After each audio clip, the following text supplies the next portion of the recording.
going out, you have to come in now and intro the news. Yeah? Sakina? Sakina? Yebo. Ubongi is not going to talk. Okay. You have to come in and intro the news. Got you. Stand by.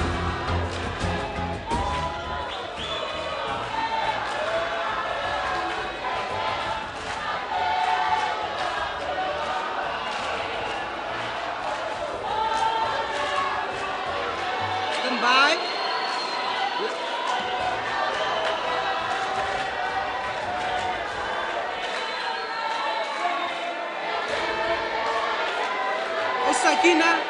Yes. Okay, you are live on air. It's 12 o'clock. It's Friday, the 29th of March, 2019. And as you can hear, the excitement from the Jack Waters Hall in Polokwane. And that's where we're coming to you from this afternoon for today's edition of Updated Noon on SAfm, leading the conversation. I'm Sakina Kamwendo, and today we are broadcasting another in our series of election debates, coming to you live from the Jack Waters Hall in Polokwane in Limpopo province. But before we get into all of that, let's get the latest news with Jwalane Tulo. SABC News, independent and impartial. Thank you, Sakina. Top stories. Sawa Agritsi confirms Masuta met with Bosasa CEO, and AfriForum welcomes ruling on Duduzani's case. Good day. Former Bosasa COO Angela Agritsi has confirmed that Correctional Services Minister Michael Masuta met with Bosasa CEO Gavin Watson. Masuta told the Justice Portfolio Committee recently that he had met with Watson in Port Elizabeth while attending the July 2016 ANC Siangova election rally. He said that he had stayed over at one of the Bosasa houses over that weekend as he was struggling to find accommodation. Speaking at the Commission of Inquiry Interstate Capture in Parktown, Johannesburg today, Agritsi says he does not believe the meeting went well. In short, you were made aware, Mr. Agritsi, of plans to accommodate Minister Masuta in Port Elizabeth. I was well aware of it, yes, before the time.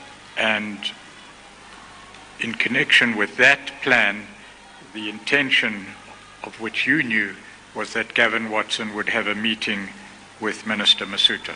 Yes. It did happen. The meeting did take place. If I remember correctly, Gavin went there with Valence, his brother. It was very similar to the meeting I'd had with Vincent Smith. I don't think it was a success at all. Earlier, Agritsi also implicated National Assembly House Chair and ANC MP Cedric Frolick.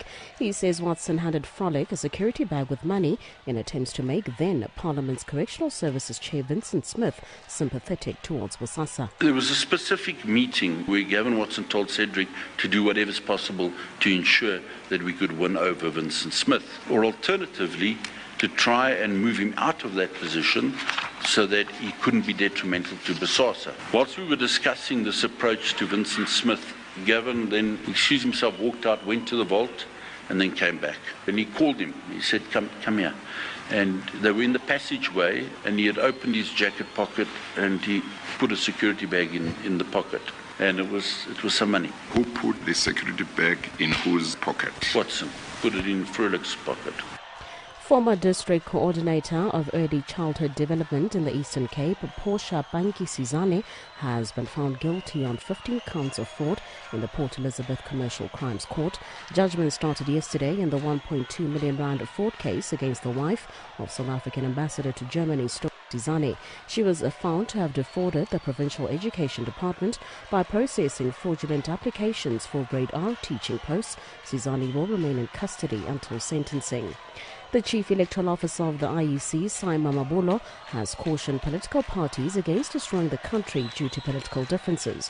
He was speaking at the signing of the Electoral Code of Conduct by parties in the Western Cape. Mlamli Maneli reports. About 34 political parties have registered for May general elections in the Western Cape. Speaking at the event, Mabolo says those who sign pledge to be on their best behavior in the run-up to the polls. He says they also have a responsibility to hold the country together post-elections. Mabolo says democracy also means the coexistence of all political parties regardless of who wins the election. He's asked parties and their supporters to respect the Electoral Act. IEC staff will also sign the pledge. Elections take place on the 8th of May. I'm Lamle Maneli for SABC News in Cape Town. Lobby group AfriForum has welcomed the decision of the Randburg Magistrates Court to reject Duduzane Zuma's application to have a culpable homicide against him discharged. Duduzane, the son of former President Jacob Zuma, is facing charges of culpable homicide and reckless and negligent driving. This relates to the 2014 car crash in which his Porsche 911 Turbo crashed into a minibus taxi on the M1 highway in Johannesburg, killing Pumzile Dube.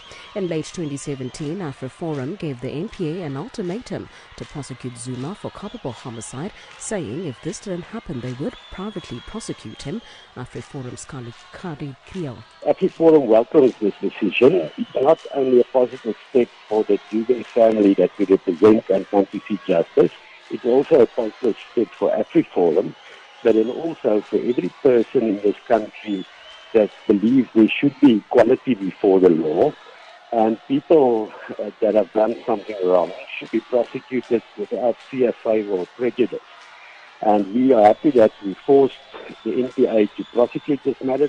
They did not want to do so.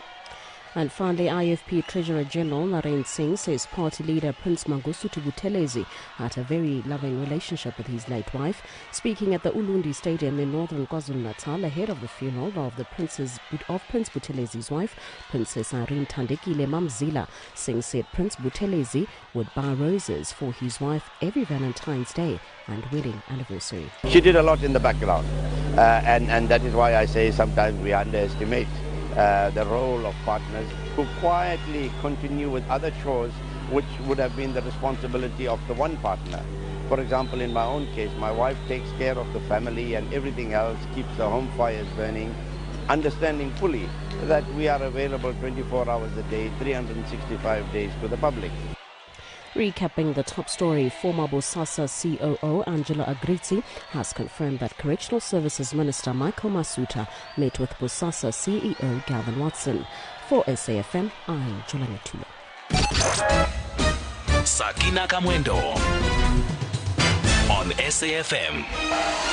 The Red Devils takes on Watford at Old Trafford in a must-win encounter in the Premier League match of the week. It's going to be down to the wire, down to the last few games, definitely. But we've given us a great chance. Javi Gracia and his troops aim to cause an upset against Manchester Giants to secure a spot in the top 8. The same way we carry on after winning, we need to carry on this week and to be focused on the next game. Catch this nail-biting action, Manchester United up against Watford, live on SABC 3 this Saturday at 4:30 p.m. Brought to you by SABC Sport, for the love of the game.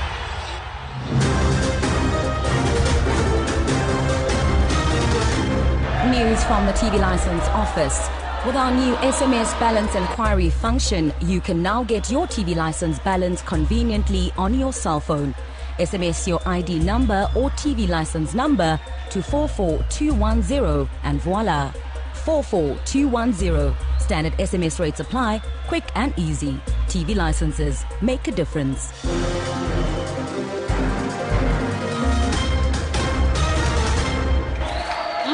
This is so delicious. What's the occasion? I just want to add a little vavavoom to our relationship. I'll be right back. Oh, there she goes again. I'm out of here. Hi, Bo. Tamba! He's gone again. Man, don't run away from your problems. SMS help to 32110 or send a please call me to 072 315 2574. T's and C's apply. SMSs cost R1. Sweetie? Yes, my love. I promise this is going to be superb. Just like it said in that 5-star review. Superb! Oh, is this the right place? Yeah, it says 5 Bank Street on the map, but it doesn't look like anything on the online pics. Looks dodgy to me. Oh, babes. Oh, no, I can't do this. No ways. You can't always trust online reviews and ratings. Look out for the real stars. The Tourism Grading Council of South Africa. The only stars worth trusting. Brought to you by South African Tourism. The Pretoria News High School's Quiz Awards bright pupils with an amazing prize. Cash money. It's walk around the school smiling every day kind of money. It's buy a soft serve and add 2 flakes kind of money. It's thanks mum for the lift, here's a tip kind of money. The Pretoria News High School's quiz gives gives you a chance to win your share of 500,000 Rand. Find out more at hsquiz.co.za. T's and C's apply. Brought to you by the power of independent media. KwaZulu-Natal has embarked on a campaign. Osakina. Include sale of expired and counterfeit goods, which pose danger to consumers. We fully support it as businessmen.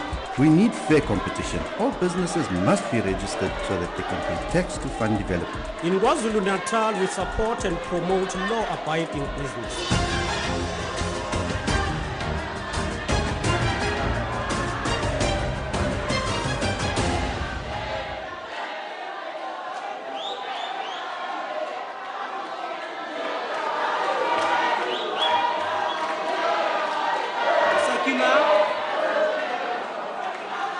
Well, welcome to the Jack Boerters Hall in Polokwane in Limpopo Province. Thanks so much for tuning in to SAfm. And of course, this particular election broadcast is being streamed live on SABC News Online. And of course, the first hour will be on both SAfm radio and on SABC News Online. And the second hour will be exclusively online. Thank you so much for tuning in. 40938, that's our SMS line number. It's charged at R1.50 per SMS. And of course, you can also get in touch with us via Twitter today. I think that's going to be your best bet, at Sakina Kamwendo, so I can have immediate access to your tweets.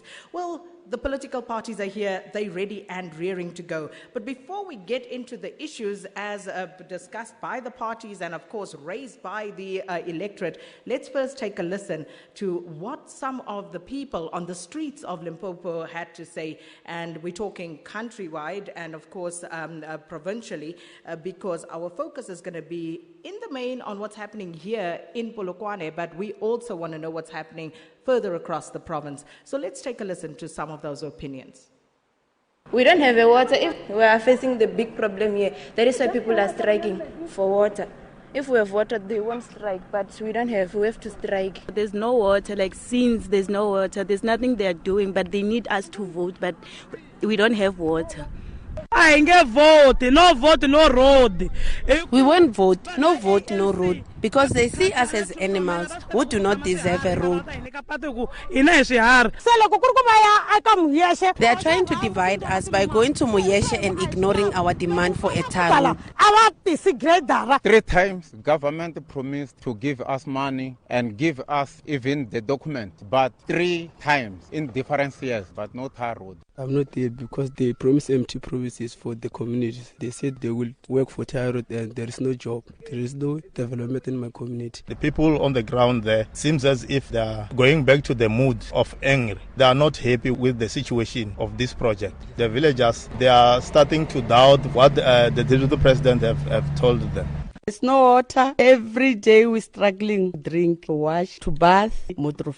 I just get this water. It's the last water, that one I'm carrying with the bottle. There's nothing at home. Sometimes you see the people that are selling the water and then you have to buy water 200 Rand. You can't survive. No money, no water. Yeah, it's so difficult to live without water because there's no life without water. It's a big problem. About this situation, I don't know what we have to do right now because of there is nothing we can do. Maybe if they can give them what they want, because of all about this strike is water. This situation is a big problem. Yeah, the situation is very bad now. There is a stone all over here in the road. Difficult to drive at this kind of The municipality is not creating jobs.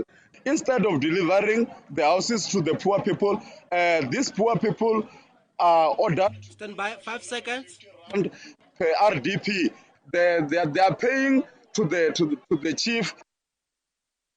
And that, of course, some of the voices on the streets of Polokwane and across the Limpopo province. And the issues are clear: water, roads, unemployment, housing. So many service delivery issues seems to be a problem in the province. But perhaps just by way of background, looking at some statistics overall in the province of Limpopo, 5.7 million or 10% of the national population lived in this province as of September 2018. And then the province contributes 7.2% to the national GDP. And when it comes to social grant recipients, a number of 2.4 million, or just about 15% of the overall share of the national allocation for those who receive social grants reside here in Limpopo province. And the Auditor General, looking at the findings as of November 2018, he found that Limpopo achieved only 5% of clean audits, and that is down from 10% the year before, which is, of course, quite worrying. And then looking at irregular expenditure, that amounted to 2.4 billion rand, and the highest contributors with regard to irregular expenditure were, of course, education, cooperative governance, human settlements and traditional affairs, and roads agency. So quite interesting that that's where the money is spent, and yet that is what people are complaining about here in this province. So we'll try and get some answers, try to find out exactly what is happening.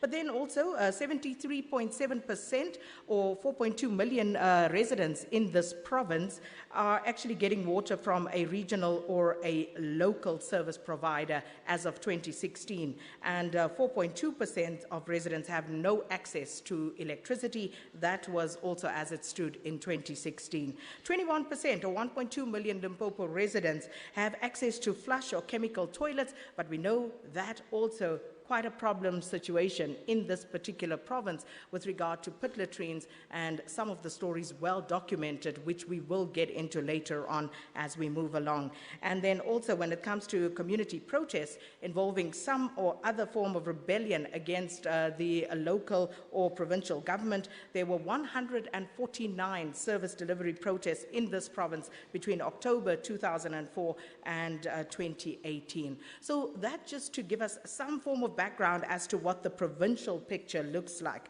And then when we come to unemployment, which is one of the issues raised by some of the people we spoke to, Limpopo again here finds itself in a very, very tough situation, because as unemployment stands, and as per the expanded definition and of course also the narrow definition, and I think we need to unpack both of those with regard to where the province stands and why the numbers are as dire as they are. But we're going to unpack all of that, and let me just look at some of the objectives that we are hoping to achieve here. We want to know why, how much government has delivered on the promises that they've made to the electorate in previous elections through their various election manifestos, because remember, government would include some of the parties that also are in council. You are part of the government. You may not have the ruling say, but you are part of the government. So we'll interrogate all of that. And then also we want to know how will each party, of course, implement the changes that they believe to be necessary to turn the situation in this particular town and, of course, the province around as well. And whether there are signs of improvement. And this is where the electorate comes in, because we want to hear from you. What is your assessment of what is happening in Limpopo, what is happening in Polokwane today? And also, how will political parties ensure accountability? And accountability is a big one, because not only how do they ensure accountability amongst themselves within their own parties, but also how do you, as the electorate, hold them accountable? So quite a bit to get into, and we're going to do that shortly. And when we come back, we are also going to take questions from the floor. And I'm quite keen to get into the issues that you want to raise as opposed to what I want to ask. But I will ask the questions I want to ask as well.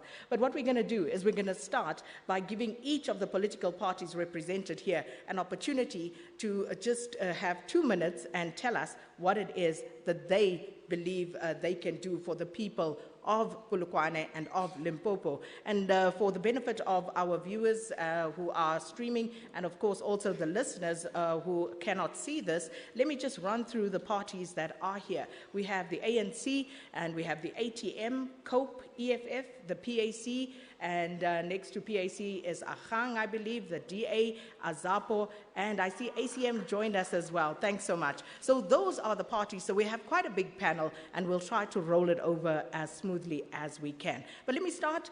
Each of you, 2 minutes. I'm picking up my phone. I'm going to time you. You have 2 minutes to just lay the foundation of what it is that your party thinks it can deliver to the people of Limpopo. And please just give us your name and into it, starting with the ANC. Soviet Lakhanyan from the Taiwan Giant, the organization with impeccable credentials to represent the people of South Africa, and that holds very high their aspirations. The African National Congress is committed to giving better services to the people of this country to continue on the single transition that kick-started in this country with the advent of the democratic dispensation in 1994.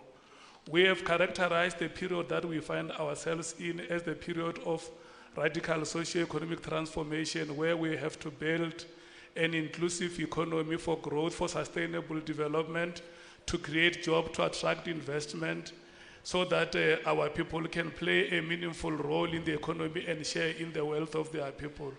In the field of education, we have said that we are going to put high premium on early childhood development, where we must professionalize the sector, but also ensure that there are decent facilities at that level. We are continuing to improve on the quality of education, especially the rural communities, which fall under what you call quintile 1, 2, and 3. If you have seen the matric results last year, you can see we have swung the pendulum in favor of the previously marginalized communities. We are going to expand infrastructure development in the country by ensuring that there is a credible road network to flourish the economy, turn South Africa into a construction site, which will also be one sector which will create employment opportunities for our people. Sakina, we are worried about the safety of our citizens, the fight against crime and corruption, but very importantly, we said we are going to improve on our border management techniques. And then we are going to run programs that are biased on empowerment of youth, women, and especially people who come from the marginalized sections of the population. With regard to provision of basic services, universal access, the ANC government in this province has achieved almost 90% access to clean water, to electricity. We are over 75% access to clean water. We have achieved over 60% in terms of sanitation. We are just below 50% in terms of waste removal. That's your time. That's your time, ANC. And it's over to ATM. Let me greet you, Sakina, the listeners at home, and obviously the servants in this house. My name is Kolekela Matuntuta. I'm here to represent ATM. Sakina, I want you to note first that ATM was the very first party to launch its manifesto. And some of the parties happened to take the points. So I am not anyway going to dwell on that much. What I will do, I will just put emphasis on the policies that they cannot explain thoroughly. One of them is the issue of microeconomy. Our microeconomy is being sacrificed. The ATM says, let us use or let the microeconomy of the country be of the exclusive use by South Africans. We note that one of our values is Ubuntu, but we want the nation to understand that we don't mean Ubudenge. There is a difference between Ubuntu and Ubudenge. Ubudenge is stupidity. When you practice Ubuntu, is when your neighbor is hungry, you invite him in your house and you give your neighbor. You don't invite your neighbor in your house and let your neighbor dish out food for you in your own house, which is the current situation in South Africa.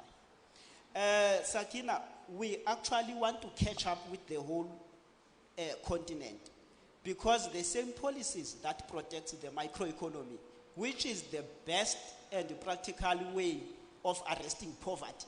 It is the easiest way of arresting poverty, because we are crying of the jobs and all such, but we've got a space where we can get our people to at least have something to eat. That's If your you time, go to ATM. Ghana- That's your time. I'm going to be very strict this afternoon. All right, moving on to COPE. Sakina, audience, and the country at large. I want to assist the country as COPE where the problems are. We're talking about water, we're talking about electricity, we're talking about all these problems, unemployment, but we don't know where the problem is. Our initial motto, if you can check with our t-shirts, was always save the country. But now we have moved away from saving the country because there is nothing more to save, or very little to save. We have moved to a new motto that says South Africa needs a fresh start. Limpopo needs a fresh start. And if you want that fresh start, vote COPE. COPE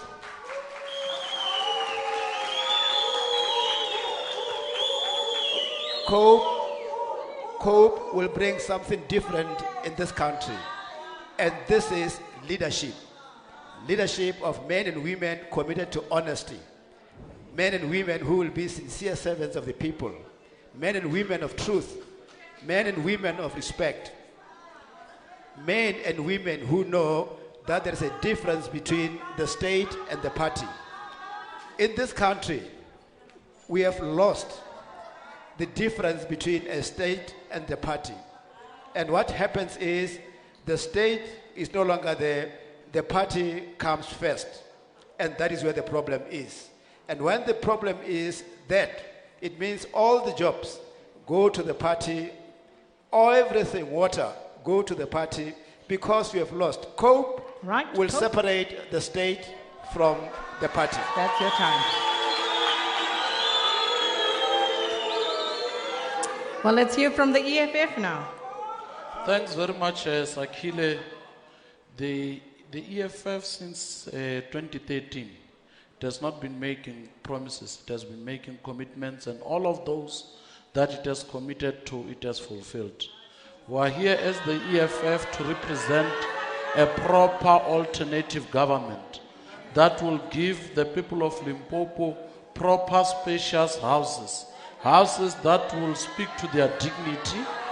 We are here as the EFF to commit that this unemployment that you see here in Limpopo, we have an answer to it. We are going to improve the level of education in this Limpopo. We are going to bring and deliver proper health services in clinics in deep rural areas where our people are forgotten. We are going, Limpopo as we speak, it only has 245 ambulances. We are going to bring you ambulances in every ward as the EFF. We are going to employ not only those that we know, but also general people with special attention to youth, women and disabled people of our province.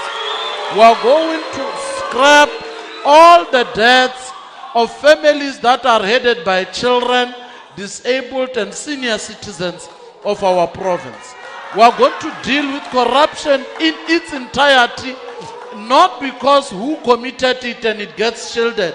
We are going to deal with it irrespective. We are going to revitalize the industries in Sishivo. Thank you.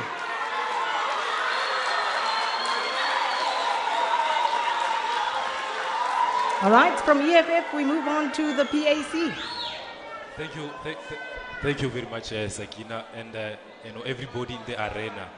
The PAC, we all know that the question of land, that's the policy of the PAC. So PAC is committed to give the people of Limpopo land so that they can perform economical activities, agricultural activities. The PAC is committed to give the people of Limpopo and South Africa decolonized education, because what we have now is not right at all. Our people are being encouraged to go to school, but once they completed their higher education, they struggle to find employment. So PAC is there to rescue our people.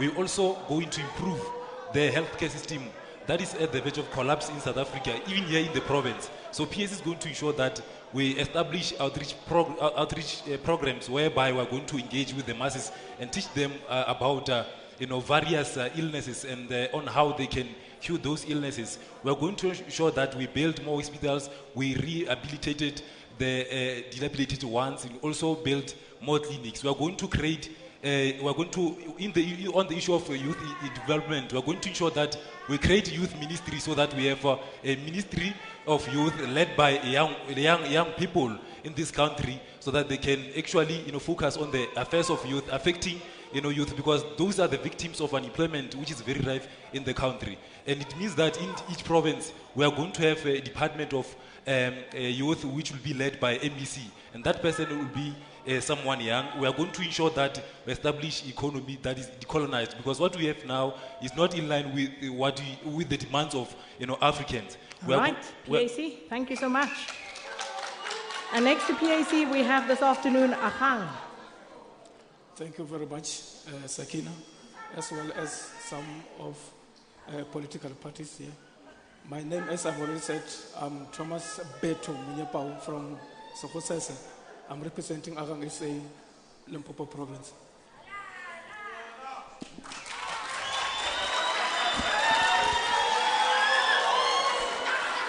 Thank you very much. Thank you very much. Agang SA is ready to remove ANC's government, because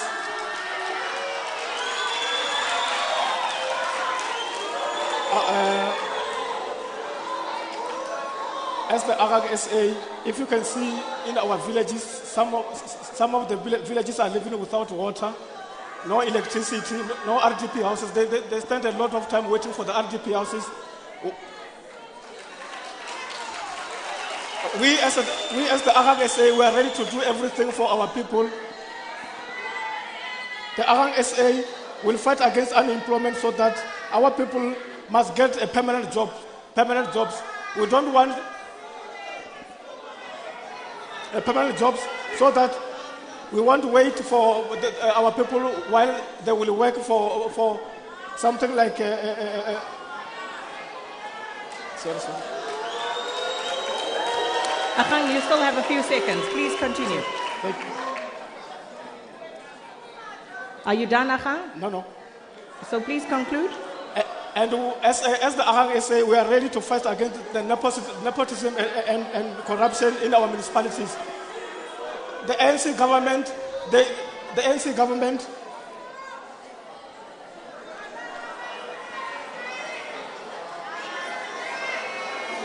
Ahang, I'm going to have to gong you out at this point, but relax. Just take it easy, relax, and get your point across. But I unfortunately have to move on to the Democratic Alliance. DA? Thank you very much, Sakina.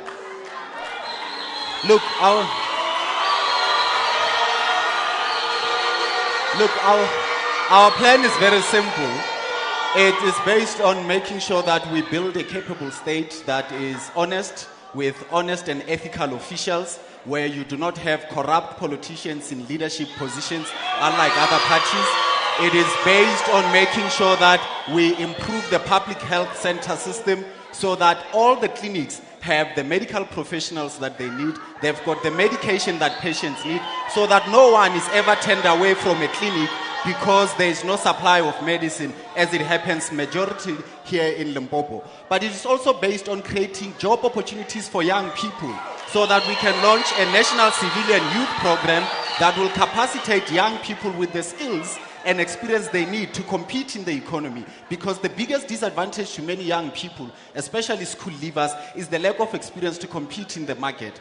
But linked to that is support for small, medium enterprises, because the future of job creation lies with small, medium enterprises, so that we can support them to create the jobs they need in order to invest back in the economy. But you also need to invest in infrastructure so that we've got decent roads, not more potholes than tar roads, so that communities and the public transport system is functional, not the situation that we face here where the Limpopo public transport system has been in construction for the last 5 years and where the city comes to a grinding halt because there is no infrastructure.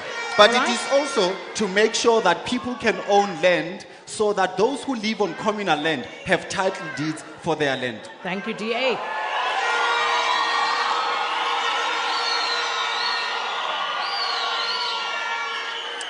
And now it's the turn of Azapo. Thanks, Sakina. Azapo, as a leading flag bearer of Black consciousness, is about Black pride. Azapo is about Black dignity. Azapo is about Black excellence. And for these elections, to us in Azapo, they are about building Black power and restoring Black human dignity. To answer some of your questions you alluded to, Sakina, poverty, inequality, unemployment will continue to be with us so long as corruption continues to be with us. Black people are generally tired of corruption, be it corruption from Busasa, be it corruption from VBS, be it corruption from On Point. Corruption hinders development.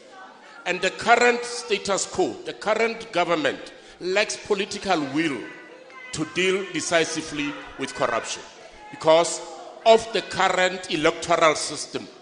The current electoral system does not give politicians and parliamentary the opportunity to account to the electorate. Therefore, for Azapo will want a system where the president and or a mayor will be directly elected by the electorate. We will therefore want a mixed electoral system of proportional representative and constituency representative. Citizens of this country should be given the opportunity to recall non-performing representative. Thank you, Azapo. Let's move on to...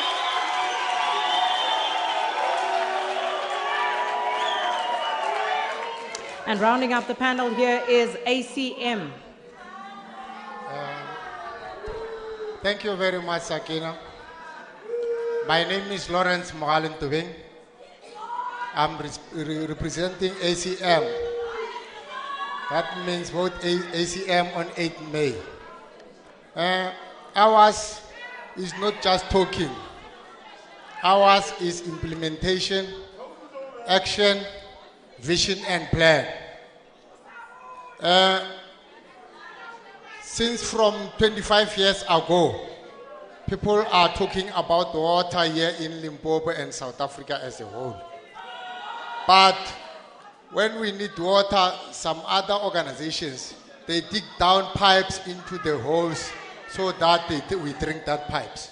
Now ACM is going to make sure that we bring water to the people. We bring electricity to the people. We are going to end this load shedding. The load shedding came because of corruption in South Africa. Now ACM is going to make sure that we end corruption here in South Africa.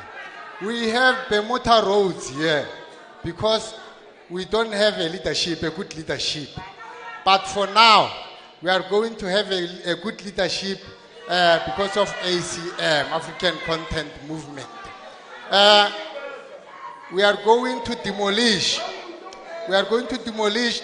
the thing of internship. People must be employed, not to always tell them that they must be under internship. We are going to demolish the temporary of home-based carers. The home-based care must be permanent, and home-based care must earn the benefits of danger allowance. They must have all allowances that nurses have. All right. We are going to make sure that EPWP are registered and earn full payments, not that pennies, that's what they do. And again, we're going to make sure that all securities are belonging under government. The taxi industries must have subsidy like all the buses which is happening in South Africa. The artists of South Africa must come first. We are local first. Local as lekker here in ACM. That's your time, ACM. All right, what we're going to do now, because remember we're only on SAfm for the first hour and then we'll continue online. So if you're able to, you can stream online at SABC News, and of course this will be available to you via our YouTube channel later on, so you can also go and have a look at this debate and how it unfolded.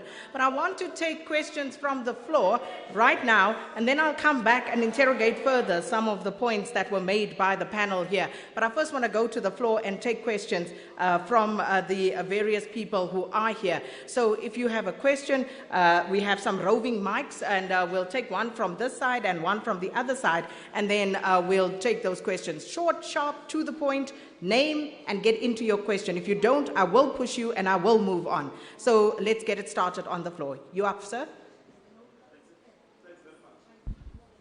My name is Manuel Mong. My questions go straight to the ANC. My question is about how is the ANC going to deal with the issue of land, economy, job creation, and the first fight against crime and the fourth industrial revolution? Because as young people, we need to understand this issue of fourth industrial revolution. Thank you. Thank you so much. Can we have another question? Can we move on? Thank you very much. My name is Zex Logodi from Seshego. My question is directed to the EFF.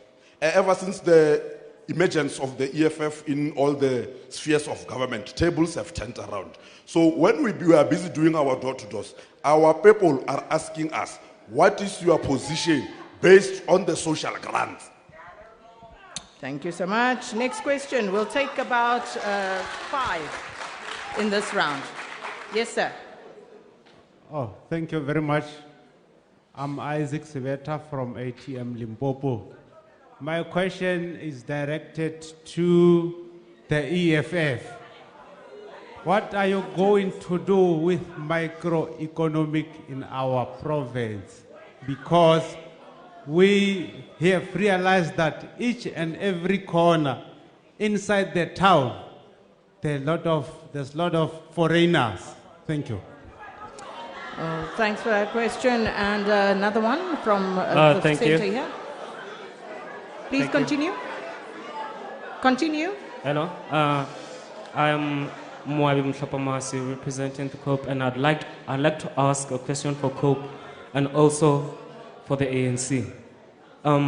Starting like in the ANC, you've mentioned that you factor like to support infrastructure and corruption, and ironically, what Mr. Kane stated in the beginning of the session was that those are the factors that have been going up in smoke. And the worst thing that pains us the most is that you didn't even try to mention corruption in your, exactly. And I'd like to ask Hope a question as well, is how are you actually going to attack the factors, because Polokwane, as you can see, young youths are dying. Okay, thank you so much. Yeah. Got that. Next. Carry on, sir, it's on. My name is Simon Langa from PSC. My question directed to PSC Mafrika Moloko. Just because Azapo, PSC, EFF talking about the issue of land, what the PSC differ with them? I don't want to talk about the ANC because those are the ones who causing messes in this country.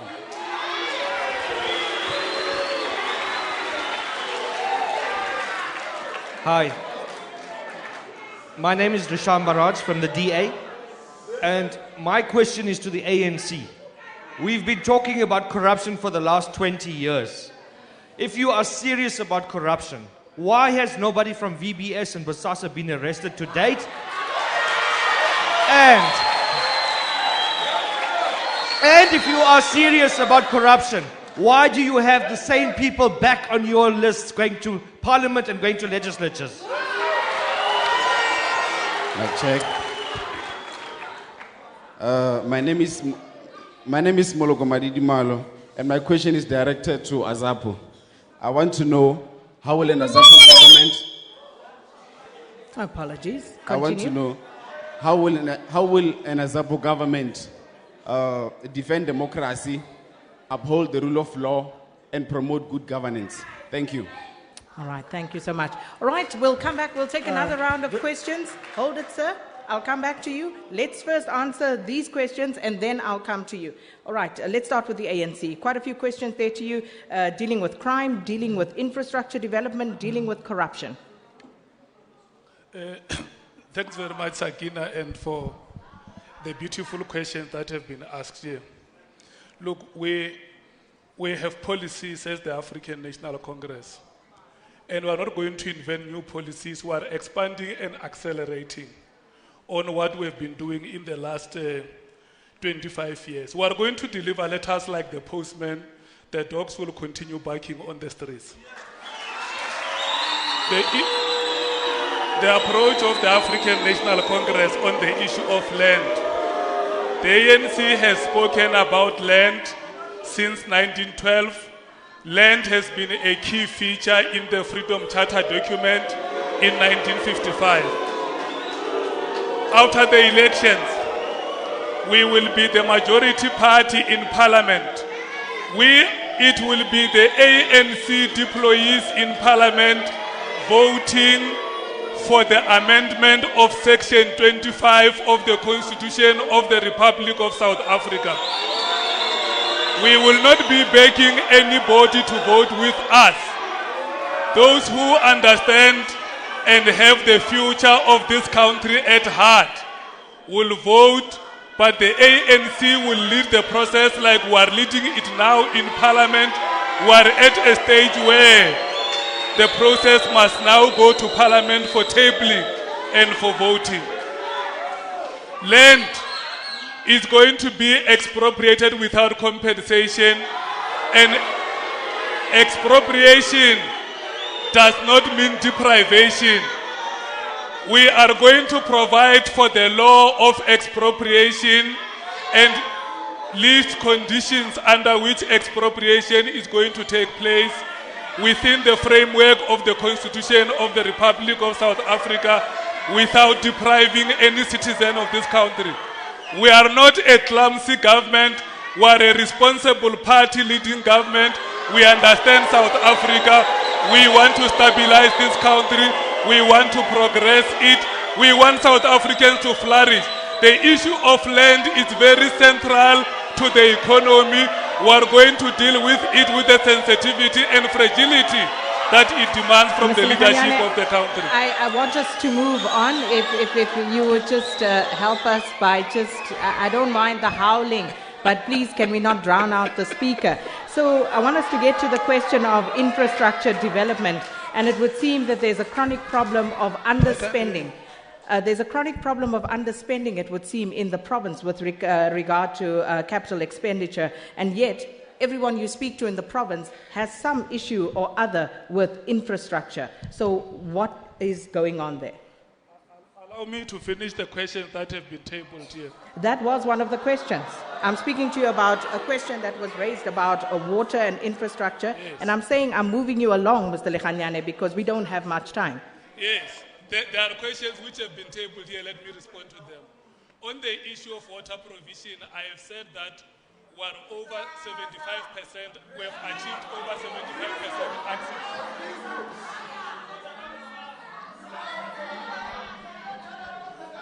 We have achieved over 75% access to clean and potable water. But let me tell you how we did it. It was the government of the ANC It was the government of the ANC that built Wop Dam. It was the government of the ANC that built Nandoni. It was the government of the ANC that upgraded the dam wall of Flatbush. We are now straddling a water pipeline from the Olifants, the replacement of asbestos pipe to here, Polokwane. We have successfully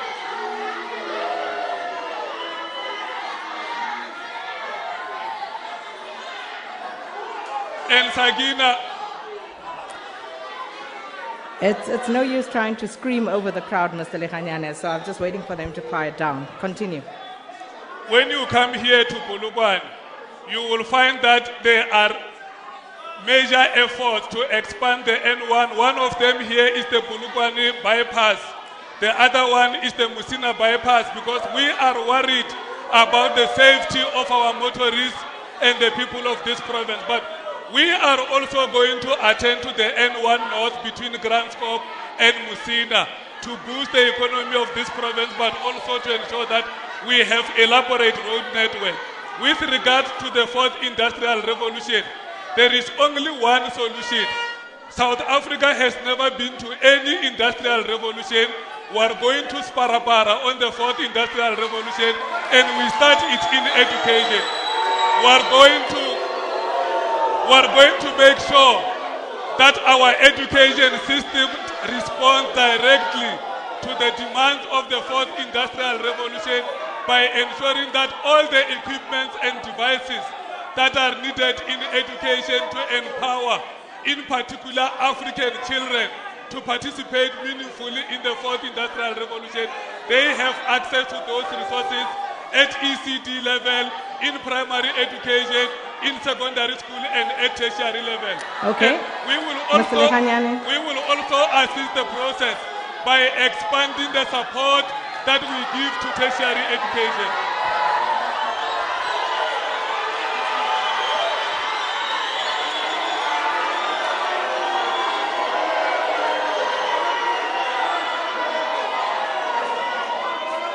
All right.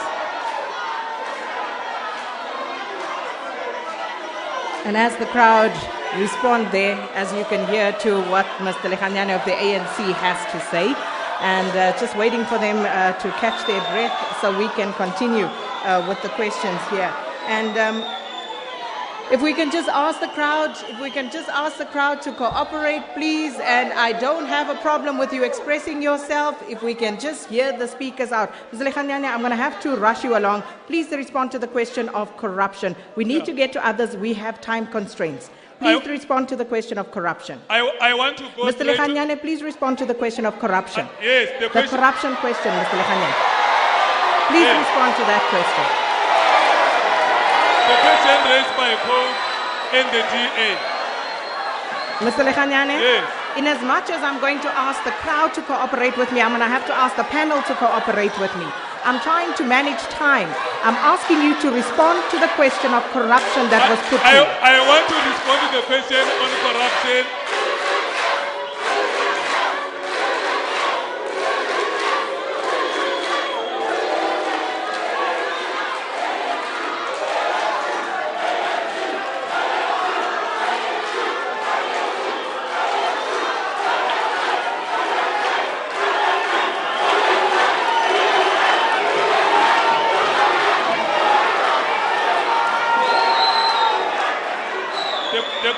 The question of corruption must be understood with... Here's the answer. Please, can we listen to the answer from Mr. Lekanyane to the question of corruption, please? I disagree with those who say corruption is done by ANC members. Corruption is a global phenomenon interwoven within the capitalist context of the mode of production and exchange. We have corruption at Steinhoff. We have corruption in the Western Cape, where the DA is leading. The reason why Dilil is no longer the mayor of the Western Cape, it was the DA that said Dilil is involved in matters of corruption. People who do corruption do not do corruption in the ticket of the political party. The ANC does not have a policy, does not have a mandate that sends people to go and steal in government. Those that steal under the government of the African National Congress we're going to arrest, we're going to prosecute, we're going to convict, and we will find them guilty and sentenced. Mr. Likhanyane, I hear you, but of course, there was a direct question that was posed to you, which you did not respond to. But we're going to come back. We're going to take a spot break, and then we'll just get the House rule sorted, and then we'll come back. And that's, of course, as our time is running out on SAfm, but let's take that break. Update at noon with Sakina Kamwendo, midday to 1 p.m. Hello.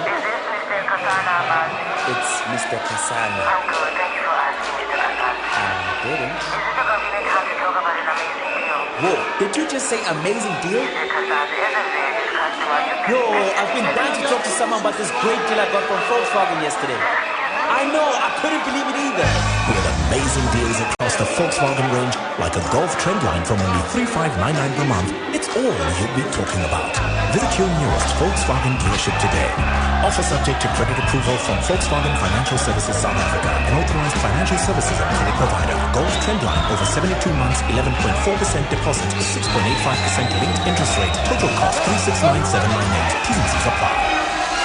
The Red Devils takes on Watford at Old Trafford in a must-win encounter in the Premier League match of the week. And bringing it down to the wire, right down to the last few games, definitely always given us a great chance. Javi Gracia and his troops aim to cause an upset against Manchester Giants to secure a spot in the top 8. The same way we carry on after winning, we carry on this week to be focused on this game. Catch this nail-biting action, Manchester United up against Watford, live on SABC 3 this Saturday at 4:30 p.m.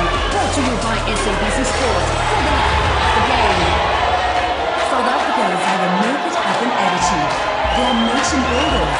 When we need to make a difference, we play our part. Young South Africa, through Play Your Part, is a social movement that is created to inspire, empower, and celebrate active citizenship. Get involved and start doing. It's our South African way. Visit brandsouthafrica.com to find out how. Brand South Africa. Play your part. Get involved.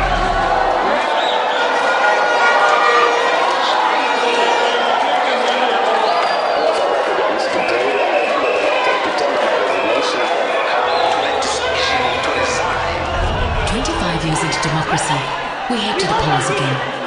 It's a contest for your attention, your allegiance, your rationality, your affections, your curiosity, and ultimately, your choice. Choose to cut through the noise.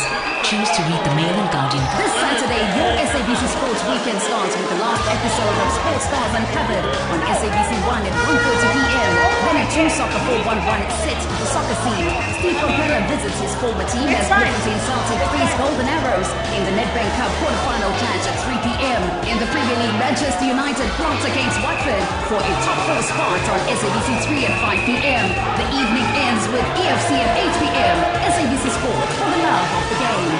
The Pretoria News House Sports Quiz Awards bright pupils with an amazing prize. Cash money. It's walk around the school smiling every day kind of money. It's buy a sock serve and add 2 floats kind of money. It's thanks month for the left, here's a tip kind of money. The Pretoria News House Sports Quiz gives you a chance to win your share of 500,000 rand. Find out more at hsquiz.co.za. T's and C's apply. Brought to you by the power of independent media. The Star House Sports Quiz Awards bright pupils with an amazing prize. Cash money.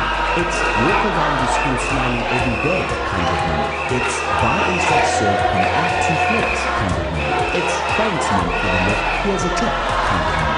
The Star House Sports Quiz gives you a chance to win your share of 500,000 rand. Find out more at hsquiz.co.za. T's and C's apply. Brought to you by the power of independent media. KwaZulu-Natal means business. Working together with different social partners, we have amassed more than 200 billion worth of investment prospects, which will unleash considerable job opportunities to combat poverty. These investments will cement our pole position with respect to job creation. Watch the space, cranes in pursuit.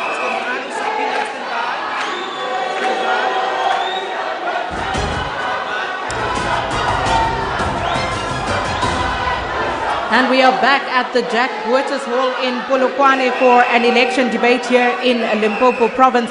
And of course, at this point, before I get back to the panelists, let me just indicate that we will be stopping our broadcast on SAfm, but we are continuing online.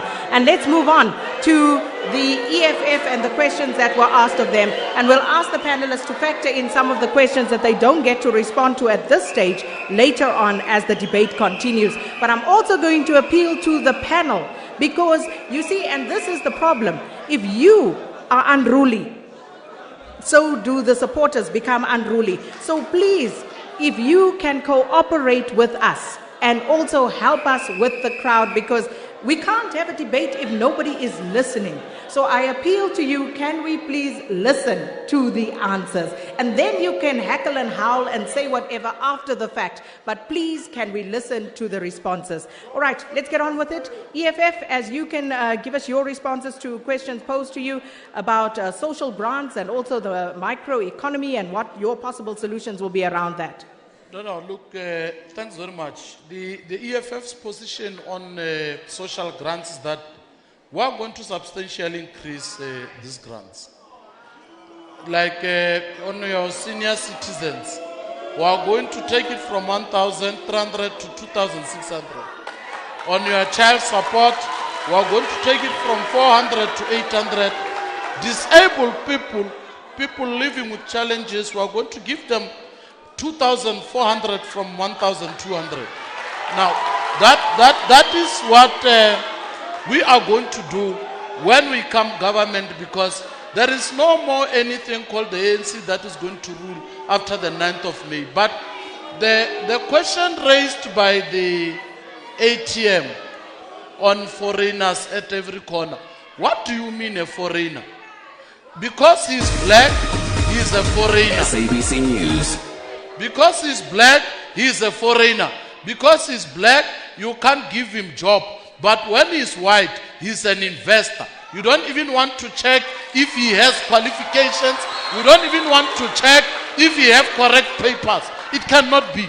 Black people must learn to love one another. They must stay together. They must share the resources of Africa. When you see them, you don't call them kwarekwares, you call them my brother, my sister. When you see a white person, a Chinese, then you must start to scrutinize, what is this one coming to do here? Because it's not from this Africa. You don't do that to your black brother. Now, I don't know, Sakina, the question you are talking to of corruption and which is also raised. I don't understand what the ANC is talking about when it says going to deal with it.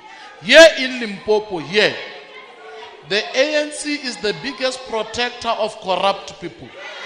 There is, I'm taking to you now, he knows it's Soviet, that even yesterday, there were people in with machine guns, AK-47, some led by the leaders of the ANC, to stop those who want to speak about corruption to speak up against it.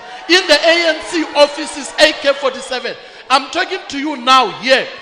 You asked a very good question. What are we in government doing to assist in fighting some of these problems? We wrote to the public protector. There is a report of the public protector on Mapula Mukaba that there must be action taken against Mapula Mukaba. There is nothing that is being done.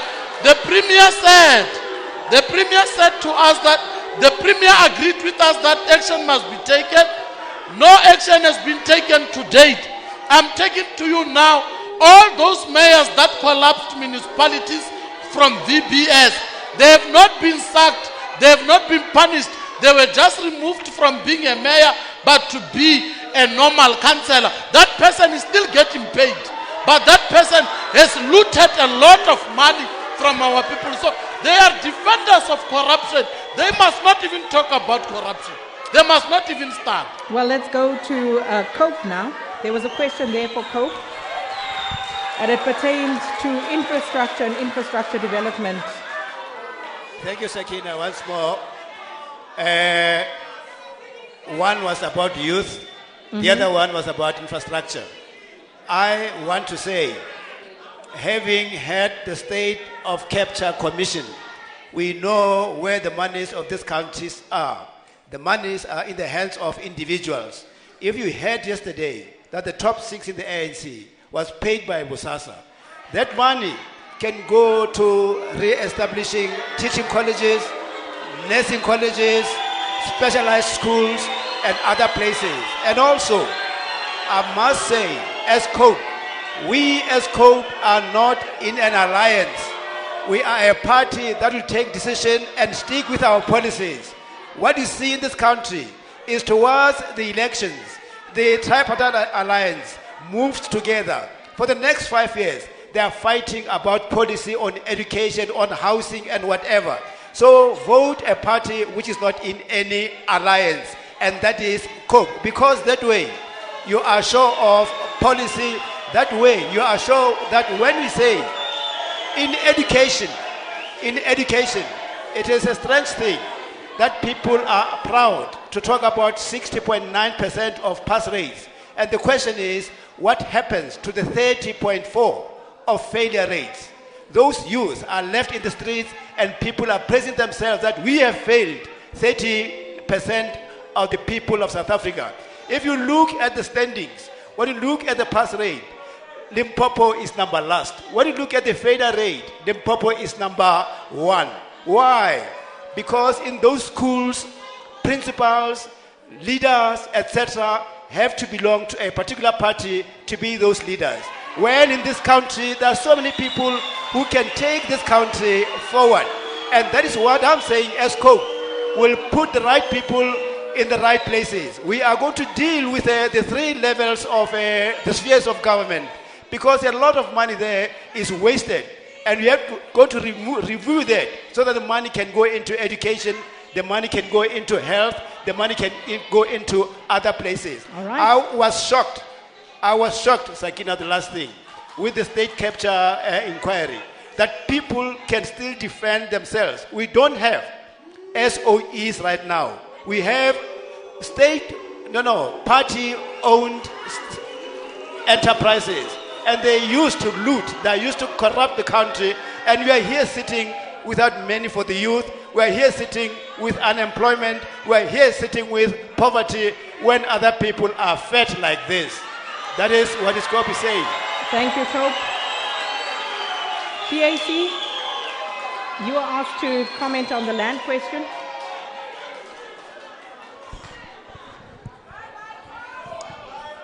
It's here. PAC?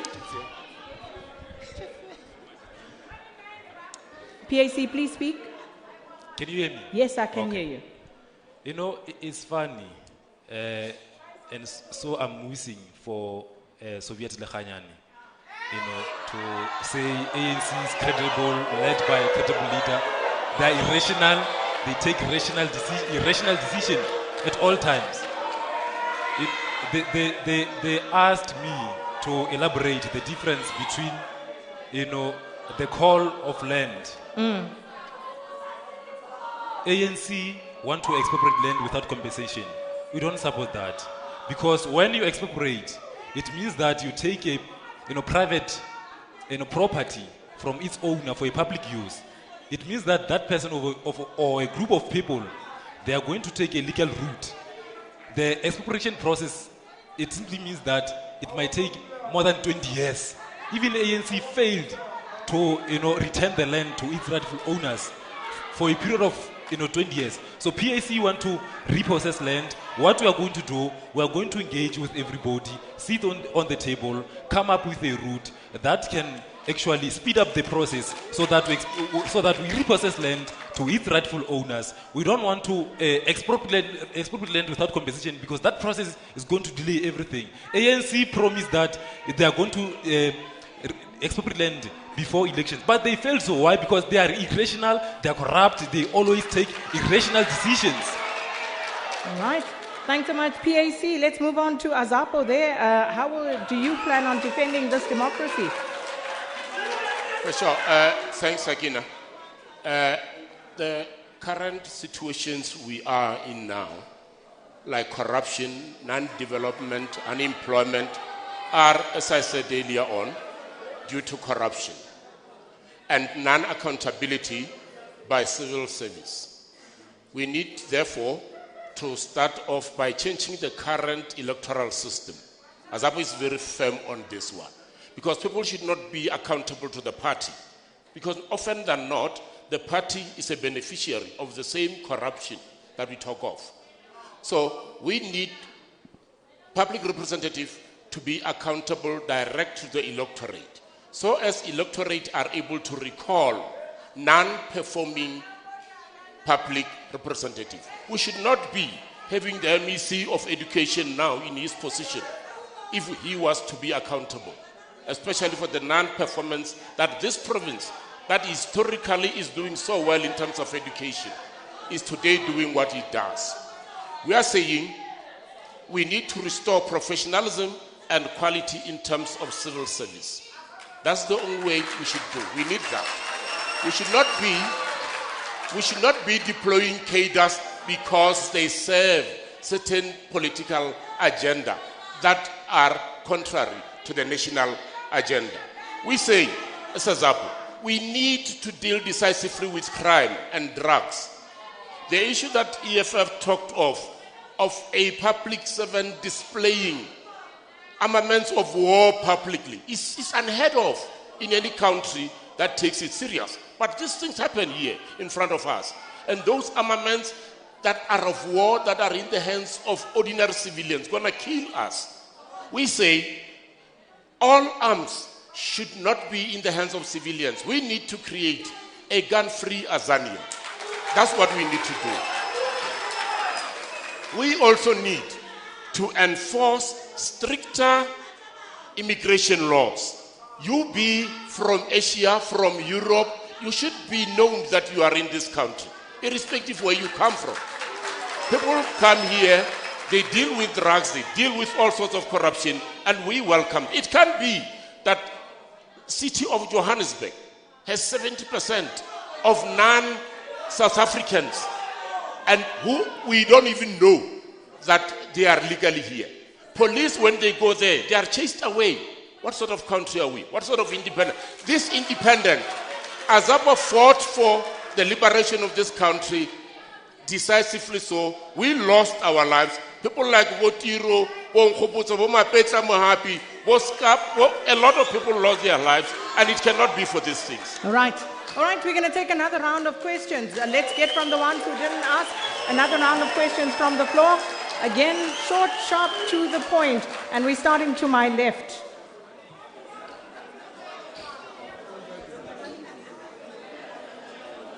Yes, ma'am. Please go. Please continue. My name is Lydia Komapi. I'm a community member. So my question is to the ANC. Since the ANC is the ruling party, so I want to ask,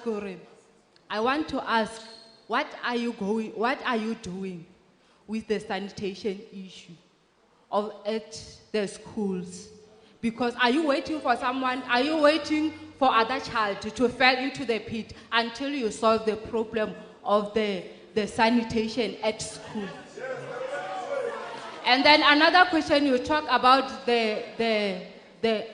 in Limpopo, we have the problem of water.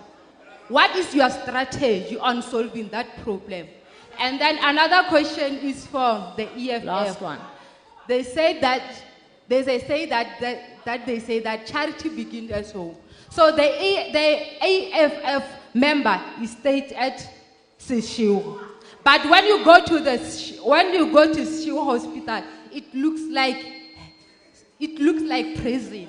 How are you going to fix the country where you cannot fix your home? Right? Can we have another question? Please go ahead, sir. Please go ahead. Thank you. Thank you very much for the opportunity. I am Mogodi Ntswani, and I'm representing the Municipality of Boshiro. It's a project in Chibeni. We have been listening to all the parties articulating their stances. And we have 5 questions that need to be answered.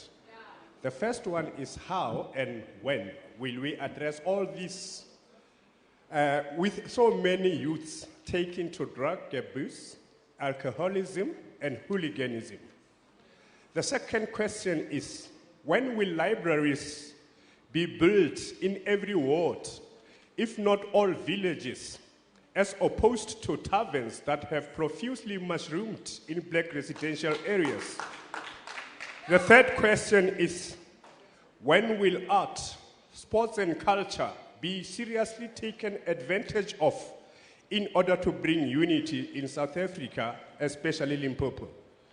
The fourth question is, when will the issue of Michael Komape of Chibing brought to closure by duly recognizing the project initiated in his honor, because his issue led to the provision of proper ablution facilities in rural schools? The last question that I'd like to pose is, why would our indigenous languages be overlooked to pave way for Kiswahili in schools? Because the envisaged move in education is about mother tongue education. Thank you so much. And quite a mouthful. So let's pause there. Let's answer those questions because I need proper responses to them, but brief and pointed responses, please, to my panel. Brief and pointed. Okay, let's start with the EFF. Can you answer the question that was posed to you? Thanks very much. When will the libraries be built in all villages? That is what the EFF is committing. So you have the answer. You vote the EFF comes and builds those libraries. Very simple. It's a very simple thing because it doesn't assist to come and complain about something. When you must do something about it, you fold your arms. You vote for the ANC, and then on the 9th, you come to the EFF to lay a complaint. You know very well that you did something wrong. Start doing it right. Vote for the EFF and come to the EFF and tell it, when are you building this library at this area? That is what we want. You can't vote for the ANC and want the EFF to give you something. It doesn't work like that. Now, on the issue of sanitation, the people of Limpopo will know very well. Is the EFF now that just opened recently a case against the MEC of Education, Khachep, for taking $1 million from a Mvula Trust that was meant for those toilets of young people. So we are repeating it again. You continue to put these people that are heartless, that do not have a conscience in them, and then you want to come and blame someone. Now, the issue of Michael Komape that he's talking about, we know it very well. And we hear the ANC is not answering it properly. They must tell our people that we have eaten your money. There is proof, there is evidence that money was given and money was eaten. And no one is arrested to date. So our people must vote for the EFF, and then we'll do the right thing because we still have what it takes to care for our people. We are not arrogant like that. The last point is, now, the Seshiro Hospital. Yes. It was the EFF that went there. It is not in power, but it went there and sat in their offices for them to change management there. Because they were even using wheelchairs as those stretcher beds for our people. As I'm talking to you today, there is a commitment and there is a little improvement for them to correct those things because we are zooming into that hospital. The CEO is no more the same that we found when we arrived today. Okay. But that is not I want to move on. I want to move on. We've heard you on those issues. I want to give the ANC a chance to respond so I can get more questions from the floor. So I've heard you. Thanks. ANC. We are continuing with the provision of sanitation facilities in our communities and in our schools. The president last year, when he introduced the stimulus package or the economic recovery plan, we spoke about the sanitation as the #1 priority amongst those other priorities that have been that have been announced by the president. But there is allocation for schools. There is also partnership with ASUPO to build sanitation facilities, especially in the rural areas. And the appeal that we want to make to the people of the province is that we have sympathized with the Komapi family, and let us allow the soul of Michael Komapi to rest in eternal peace. We must not use the name of Michael Komapi as a political football. The family has gone through pain, it has been hurting, they lost a loved one, and let's allow him to rest in eternal peace. What we will do as the ANC-led government, if there are any reparations that must be made with the family, we will support that process. The matter is in the courts of law. Let the court give a ruling and the government will oblige in accordance with the court orders. With regard to substance abuse, the ANC-led government in this province has built 5 centers to cater for the interest of the youth. One of them is the Seshego Rehabilitation Center here on the Nelson Mandela Road. We have built one in Nkwankoa, we have built one in Bembe, we have built another one in Capricorn, in Mafe. So we have 5 of them, and we are going to continue to build them because we are very much worried about substance abuse, drugs and other substances that have a potential to derail the lives of our youth. I have spoken about water very comprehensively, the water catchment programs which we have come with as government. But very importantly, we said that the majority of the villages here, for instance, around Polokwane, they are feeding themselves with the water from Zanin Dam and Ebenezer. And we have put pipelines from Zanin. Now we have augmented it with the refurbishment of the Spekon pipeline from the Olifants to here. But in the meantime, areas which are depressed, the municipalities are providing tankering services. The libraries, right in the hinterland, Bahanano Library, Bahoma Library, Polokwane Library, Njelele Library. We don't make statements, we deliver libraries in the villages. And with regard to how we build unity and cohesion so that we have a sense of common nationhood, we, through the Department of Sport, Arts and Culture, we have a committee which we call the Moral Regeneration Movement, which is supported and funded by government, where we bring all interfaith groups, all various sectors in society. They share a common perspective, which is a perspective espoused by the African National Congress of building a united, democratic, stable, non-racial, non-sexist, peaceful and prosperous South Africa. All right. So I'm going to park it there because I want to take more questions. Can we move those mics along? Where are we? Okay. All right, at the back there. Hello. My name is Ngola from ACM. My question is straightforward to ACM. What are your plans? Because I've been here, I never heard any organization that talks about the LGBTs, the blind people, the disabled. So ACM, what are your plans about those people? And then of course young people of this country, because the future of this country lies in the youth. So what are you saying about that? The second one, we want to know, what are you going to do about the load shedding, which was, orchestrated by the Guptas and the ANC? What are you going to do? Are we going to see the second version of the Guptas chowing our money or taking our money outside? What are you going to do? The last one, no one can disagree with me that the taxi industry has contributed a lot in the country. So ACM, what are you saying about the industry? Because the industry of the taxi people needs permits. So what are you going to do about it so that all South Africans who have contributed a lot in this industry could work without any problem Thank Okay, you. thank you so much. All right, let me ask you, cooperate with us. Can you keep it to one question each? I've been very liberal, but can we have one question and one question only? Next question, please. Can continue, ma'am? Okay, thank you very much. Nomonde Sibabu. I just want to pose my question to the Provincial Secretary of the African National Congress. The commission established by the African National Congress.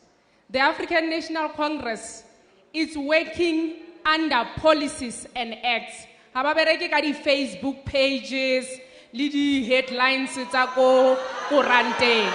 The question that I want to ask to the Provincial Secretary, what are the plans that are there for the ANC in the next 5 years to deal with the issue of health and also fast-track the process of EPWP in dealing with the issue of unemployment amongst young people? Thank you very much. Thank you so much. All right. To the back again. Hello. Thank you, Sakina. My name is Joseph Letwalo from Asapo. Mine is just a simple, direct question to Asapo. I just want to know what will Asapo do about provinces and why? Asapo, I just wanted to know what will Asapo do about provinces and why? Thank you so much. And next question in the front here. Okay, thank you again. My question now goes straight to African Transformation Movement. We want to know the position of ATM on corruption, on brutal crimes, and on xenophobia. Thank you. Thank you so much. And another question from the back. Thank you. My name is Saram Diba. My question is directed to Solima Nazi, the spokesperson of the DA. I just want to find out, how is the DA going to deal with the justice system of this country? Can you be a little more specific when you say the justice system in its entirety? Policing. Okay, thank you so much. All right, another question from the front here. Thank you, Sakile. My question is directed to the EFF. My name is Alex Mwashim from Ward 24. As EFF, I want to know if EFF can be in government after the 8th May 2019. What will they do in terms of corruption? Because we have already seen that each and every minister who is being placed there as a public servant to run that department, he or she is bankrupting the department. People are scared on the ground. They want to know that if the EFF have to be put in power, what will they do to get rid of corruption? All right, that's the only question I'm allowing you. One question each. Can we move it along? There we have, go at the back. Please go ahead, sir. Thank you. Thank you for the opportunity. My name is Malisela Galani. I am the president of Mantebele National Organization. Umkhandlo we Mantebele asenyakatho. The question has been asked about indigenous languages, but I have not heard the answer. I just want to cement that question, and I am directing it to all. I am directing it to all parties that are here, since they will be contesting elections both nationally and provincially. All right, thank you. One question. I'm trying to move it along. Please continue, sir. Okay, thank you. My name is Super. I'm gonna pose my question direct to the PAC. The PAC, the crime has become a norm at the moment in both the private sector and the public sector. So, unpacking from your manifesto, how are you going to deal with crime, in fact? What are your plans, in fact? Or rather your program to deal with crime? All right. Thank you. Thanks so much. And maybe one last one here. No questions, Ahang? Nobody. Okay, let's answer. We'll come back for another round of questions. All right, starting with ACM. What will be your response to dealing with issues affecting minorities, load shedding, and the taxi industry? Thank you very much, Sakina. Yes. When coming to disabilities, the people with disability are very, very, very much important. So, and the people with disability are not meant for only grants. Those people must be employed. If we vote for SAfm, we are going to employ them and use the disability machinery so that people can work. Yes, and again, the issue of load shedding. First, I nearly forget. I want Mr. Soviet Lekhanyani, the Secretary of ANC, to apologize. We are not animals here. He told us, we are dogs and we are barking. How can you want people vote you when you say people are barking like dogs? We are not dogs. Okay, he must apologize after that. Are you done, Mr. Not yet. So please continue. The issue of load shedding. The load shedding came here in South Africa because of the African National Congress, the criminals of ANC, bring the Guptas here in South Africa, and they occupy our land, our mines. And they said those mines are for them. And now they close the mines. So we are going to open the mines.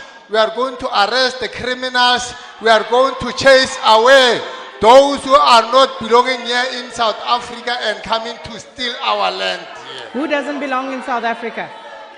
Who doesn't belong in South Africa? Are the people who are not allowed to come in South Africa. They are come here without permits. Okay. Yes, we are going to close all borders and start afresh. Make sure that borders are controllable. A final question on the taxi industry. Give us your solution there. What's supposed to happen with the taxi industry? In the taxi industry, we are the first government which is going to take care of the taxi industry, because the people of that industry are working hard for our people here in the ground. And again, they are not subsidized. There is a buses like Parkos and many buses. They earn something from government. But our people, our own people, those who vote for us, are not earning anything from the government. Instead of earning, they give them the RDP buses, the mini buses, and after that, when a taxi driver cannot pay, and they take it away from him, and our people are now poor because of that issue. Okay. And it came because of ANC. All right. ANC cannot rule. We must take ANC out of the government because are the criminals. Yes. Thank you so much, SAfm. And let's move on there to Azapo next to you, and I'll come down the line. So Azapo, you were asked about provinces. What are you likely to do about the situation around provinces? Thanks, Sakina. Even before one answers this question of provinces, I think it is important to deal with the question of indigenous languages, because it is in speaking your mother tongue that you get respected, that you have your dignity back. Azapo believes that our languages should be developed into languages of science, languages of commerce, and this is doable. We have seen it in other countries where people take seriously of themselves. With regards to the provinces, when the liberation war was fought in country, the three liberation movements, without exception, agreed that we were fighting for one united South Africa. Hence, in Azapo, we said, one Azania, one nation. It was simply because there was an agreement around that. We are saying there's no legislation, meaningful legislation, that can be passed by the provinces that will contradict the national parliament's legislation. And therefore, to us, this balkanization of our country into 9 provinces is a waste of resources, is creation of cronies, and therefore it will continue to make sure that monies do not go to libraries, to projects that are being spoken to arts and sports facilities, so that we don't necessarily need to build rehabilitation centers more, but have our children participating in sports, morabaraba, dibeke, so that we prevent them from being drug addicts. So there's a lot of money, and about 6 billion that can be saved in 1 year from abolishing all legislatures and that. So to us, we don't even think other people talk of reducing them. We want to relieve them of the headache of reducing them because it's going to divide them. Let's just collapse all provinces. Thank you, Azapo. Let's go to the DA now. You were asked to address the question of the criminal justice system and more particularly the policing matter. Look, the proposal with dealing with policing is quite simple. It's making sure that we professionalize the police service, that our policemen and women are physically fit, but also that they have the resources they need to conduct proper investigations. Because if you look in terms of the number of crimes that are committed versus the number of convictions that we get, there's a massive gap. And that happens because the SABs lack sufficient investigating capacities to make sure that when cases appear before magistrates, there's strong evidence that will lead to convictions. That is why, even to this day, the murderers of Senzo, for instance, are still looming large because of poor investigation capacity. But there was also another point that Soviet made. I mean, he claims that corruption is a global phenomenon. So in his twisted logic, when the ANC politicians steal money in VBS, it is globalization that must be blamed. It is the worst form of arrogance. But also, there is an issue about sanitation services. In Limpopo, over 250 schools do not have adequate sanitation services. And that is just poor negligence by the government. Because access to sanitation is not a favor or an add-on. It is a constitutional right that is there in the Bill of Rights. So it is clear government failure. But what we also need to recognize with regards to language and minorities is that South Africa belongs to all South Africans, regardless of which language you speak, whether that language is in the majority or in the minority. So we are called the Rainbow Nation because historically there is a recognition that there are different cultures in our society, and in order to build that Rainbow Nation, we need to foster social cohesion. And it will be irresponsible of any politician to argue that South Africa is for black people only. It is for all South Africans who live here and believe in the vision of this country. But in addition to that, it is the role that traditional leaders play. And there was a question about that. We recognize the role that traditional leaders play, and we also expect on traditional leaders to play a proactive role in making sure that land that is under their authority results and finally lands in ownership of members of the public who live in those areas, so that we can truly empower people and turn around land ownership in this country. But lastly is the point around building social amenities and infrastructure such as libraries. You can only do that when you've got honest politicians who do not steal money, who account for money. In Limpopo, for instance, the Department of Human Settlements here returned over 150,000 in the last financial year. Yet there are over 100 people who still do not have houses. There are still people who are on the housing waiting list. So money is not a problem here. The problem here is poor leadership in the form of the ANC. And the best way to deal with it is to vote it out of power. Thanks, DA. Let's come to Ahang.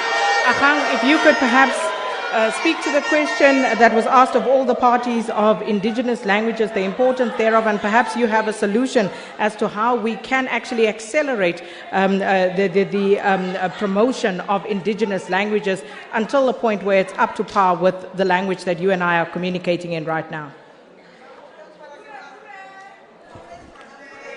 We, as RGSA, we will create a national register of public servants who are convicted of corruption. We will ban the government official and their families from conducting business with the state, and we will implement restriction of ministers and senior government officials in order to regulate the move door to door from the government business. A land issue must be resolved with the compromises from all parties, and we will go to fight for the corruption government of the ANC. Thank you. Well, thank you so much, Ahang.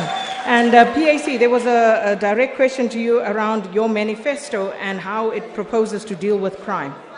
Thank you very much. Yes, indeed, they asked a question in regard with the crime. As PAC, when we get into power, we are going to make sure that we establish anti-corruption fund, whereby we are going to compensate everybody. We are going to compensate everybody who's going to report any form of crime. You can recall that, crime perpetuates poverty. If you don't deal with the issue of crime, you are going to have a problem. People are going to dwell much in poverty. So we're going to establish a fund where we're going to compensate everybody who are going to report crime. We are also, even crime is the prime cause of unemployment in South Africa, because ANC leaders, senior leaders, they lose the state and get away with it. So PAC is going to launch anti-corruption fund to deal with the issue of crime. My friend from ACM, he said that the secretary of the ANC in the province said that we are dogs. Earlier on, I said they're irrational, they take irrational decisions, they are unethical, that's why he called us dogs. So people must not vote ANC come the 8th of May, they must vote PAC. PAC is ready to govern. Thank you very much. Thanks, PAC. EFF, corruption. Thanks very much. Look, Sakin and the listeners, we have taken a decision that all those that are found to be corrupt will face 20 years imprisonment. And because most of them are public servants, they will then have to forfeit their pension funds. So that you take the money that they've squandered of the public and then service what was supposed to be service to that money. Now, there is another way, special way of corruption that also must be punished and will be punished by the EFF, which is laziness. Now, the Cockstar in this province has returned back 1.4 billion, which was meant for houses in Limpopo, leaving more than 10,000s and 10,000s of people without houses. To be specific, the figure takes you to 26,500 people without houses. That is what that money was supposed to provide for. There is the one that, there are those ones that are still sleeping at the robots, under the trees, under places where people are not supposed to be sleeping, in human places. Now, you have a public servant that is paid to take care of processing payments and appointment of those houses, and that person doesn't do that. Stays at a flashy house, on the 15th does not miss the payday. And then these other people who do not have his privileges or her privileges is continue to suffer, and he is unattended to. That is going to be a punishable offense in the EFF when we take this land. And now the other issue is that we need to agree that the current government is not arresting the real criminals. The Soviet goes as an MEC, instruct the CFO instruct the manager, and that manager is the one that processes the corrupt activity, but not on his will, but on the instruction of Soviet and the CFO. Now, these high ones don't get attended to. This lower one, because he has no one to defend or protect him, gets attended to. And that is what we are also going to look into very seriously as the EFF. Now, Sakile, you can't stop talking about Michael Komapi. Michael Komapi, we are going to talk about him until every school in Limpopo has a flushing toilet. You can't kill a person and you want us to keep quiet about it. We'll be committing a crime with you as well. Right. Now, the MEC of Education, Khechepe, has taken money. They must do something about it. They must talk about it. They must not blame us for telling the truth. Now, I'm not worried about these ones who are making noise here. when other people are speaking from the ANC. During the day, they go and march for Soviet with AK-47 there in the office, and yet they want to behave like they love you. So we're not threatened by those things. They were not threatened by those things. They are fakes. They are fakes. They don't love each other. They eat each other. That's why they don't care about the people of Limpopo. Okay. How do you march for your own provincial secretary with an AK-47 and want to deliver water and sanitation and houses to a person you don't know? You are prepared to kill the one you are drinking water with, and you want to defend a person you don't know. That can happen. Thank you. So they're taking Thank you, chances. EFF. The EFF is the only government. Thank you, EFF. Cope? Sakina, thank you once again. In this country, everybody pays tax. Some people pay tax twice. If you go to Checkers, you pay VAT. That VAT is tax that goes to the government. I go there, I pay VAT. I also pay tax. All these monies are going to the government for service delivery. But the money does not come back. The money gets stolen somewhere. The money gets somewhere else. So when that happens, then there is a problem with service delivery. I would say, education can improve to a very, very high level. It can be diversified to a very, very high level where you have different streams. We have to have people in this country who can produce aeroplanes. We need to have people in this country who can produce helicopters. We cannot be doing things that are coming from other places. Why don't we think about technology of a high order? Why, if you go to the FET colleges, it is shambles there, and people still talk about FET college. You don't know what is happening there. The issue of sanitation cannot be a problem for a government led by COPE. Because in COPE, every citizen matters. Every skill matters. You don't have to belong to COPE to be at a particular area. You don't have to be at COPE to be a leader at a municipality. You don't have to be at COPE to do. Many South Africans are running away from investing in this country because of the tripartite alliance. If you don't want that tripartite alliance, vote out the ANC. Then you'll have a very good government. You see what is happening, Sakina? If you look at the spheres of government, you have national, you have provincial, you have local. All these are meant to provide employment for ANC cadres. Okay, thanks, Cope. ATM, you are asked to give your view on your position on corruption and xenophobia as well.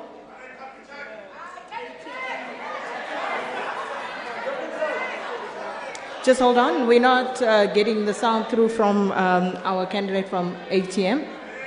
Please speak. Continue, please. If we can maybe get one of the mics to the podium. Just 1 second, getting the mic there because we have a problem with that piece. No, just pass the mic on. Okay, please continue. Thanks. It's on, I can hear you. It's on. Please speak, I can hear you. Thanks, Sakina. ATM actually condemns xenophobia with all content that it deserves. However, ATM believes that the government needs to check the causes, not the symptoms of this action. I would like to ask South Africans to just make their own research. Go to other countries because the ATM just want to catch up with the neighboring countries. Ghana Investment Promotion Center Act number 865 of 2013 actually deals with the protection of the microeconomy in that country. Again, in Nigerian Enterprises Promotion of 1971, it also deals with such. DRC 1973 law forbids xenophobia, forbids foreigners from operating small businesses. If you go to Zimbabwe, it is the same. If you go to Tanzania, it is the same. If you go to Ethiopia, it is the same. So South Africa needs a government that will have a strong goal, the government that will put South Africans first and then start catering for the neighbors.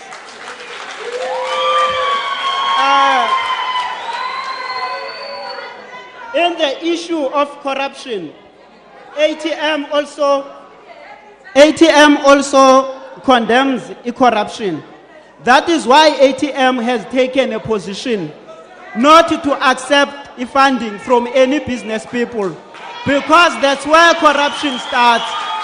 Once you accept funding from someone who builds the toilets, you will have to provide the toilets anywhere, even where there is no need for toilets.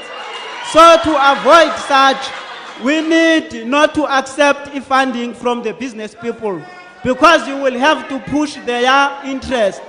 So ATM has already acted on corruption. Thank you much, ATM. ANC, if you can please direct your response to the question regarding health and also EPWP workers. Yes, we passed the Constitution of South Africa in 1996. The political party which was there was the Democratic Party, because the DA was not there at the time, where we inserted a clause that provides for the Commission on Linguistic and Cultural Rights, which provides for the protection of all languages and cultural practices of the national groups in the Republic. We are now considering the recognition of indigenous languages like Kilobedu and Northern Ndebele as the ANC-led government. So the issue of languages never arises. There has been an issue which has been raised here about corruption.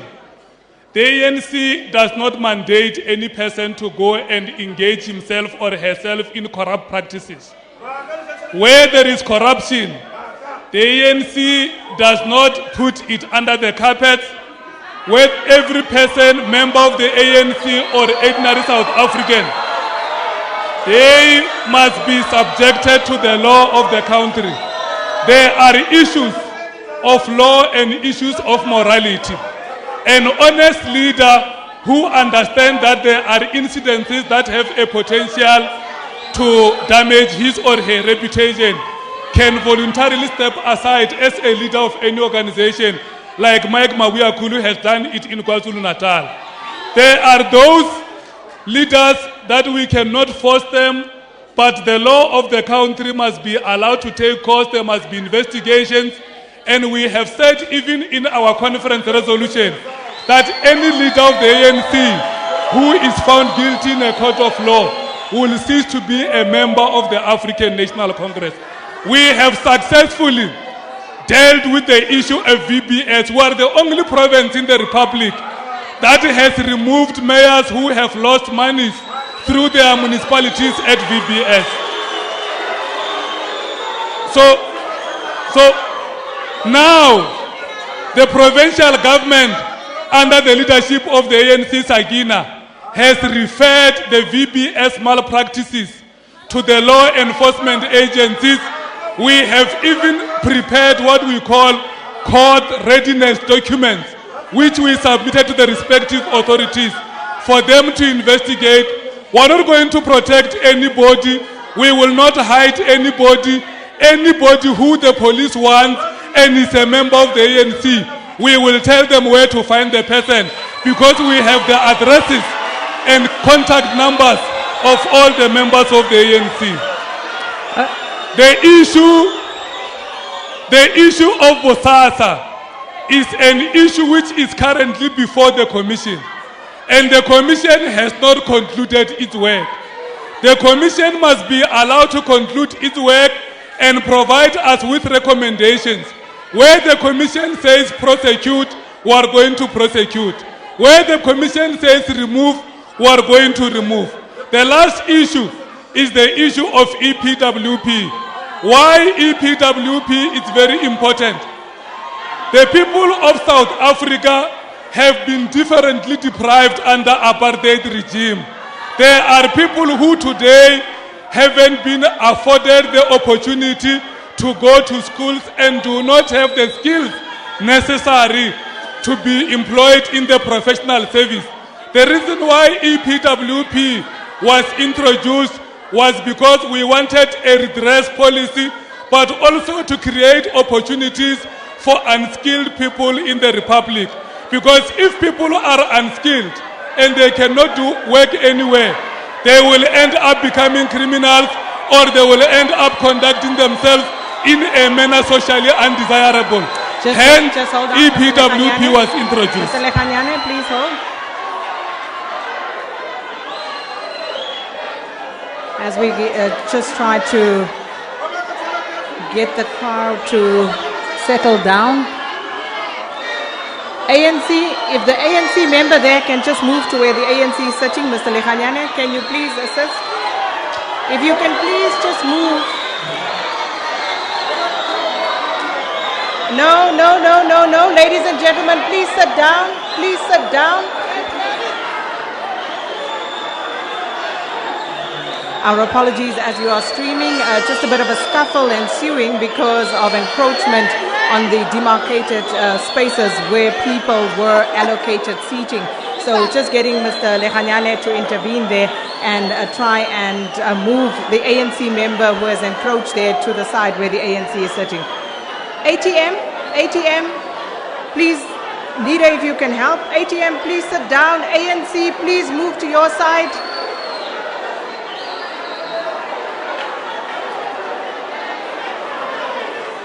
And this is precisely why we don't get anybody to sit where they want to sit. And that's why we have clearly demarcated seating spaces for everybody. So we do apologize as we have to attend to this matter to prevent it from escalating any further.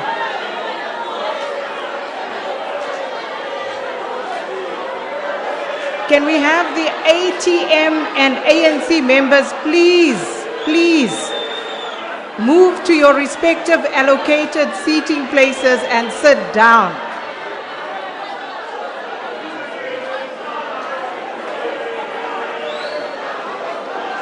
Tempest flaring here, so it doesn't look like we're going to get much sorted there. And we are unfortunately coming up to the end of the broadcast altogether. And this is perhaps something to also look into going forward. Where we allocate spaces to specific parties, that's where you should confine yourself to. Well, let me come back to the panel that is here and just say to everybody who came out today, we do appreciate it. And I was hoping that we could use those final minutes to actually look into the question of job creation, as I've seen on some of the placards here, because that is perhaps the nub of the matter. You can give people all of these services, but if they can't pay for them, how do you sustain them? How do you maintain them?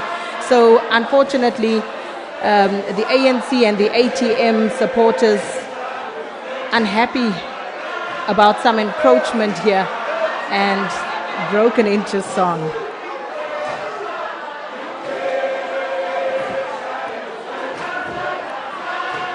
Mr. Lekanyane?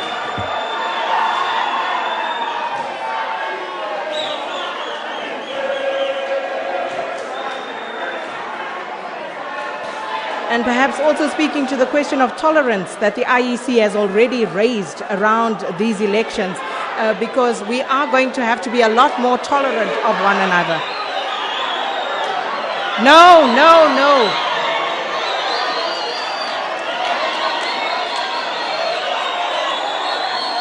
If we can have the police come in, please. If we can have the police to just break up.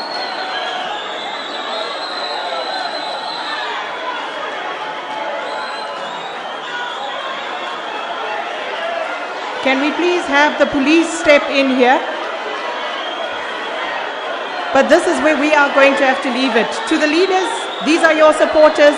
That's where we are going to have to leave it because of your supporters. So this is something that you need to take care of. But thank you all the same for coming through today. And that's all we have time for. That's where we're going to leave it. And that's election debate from the Jack Waters Hall here in Limpopo. And of course, we will continue on all the SABC news platforms, radio station, TV, and of course online as well. With that, it's a wrap here from Polokwane.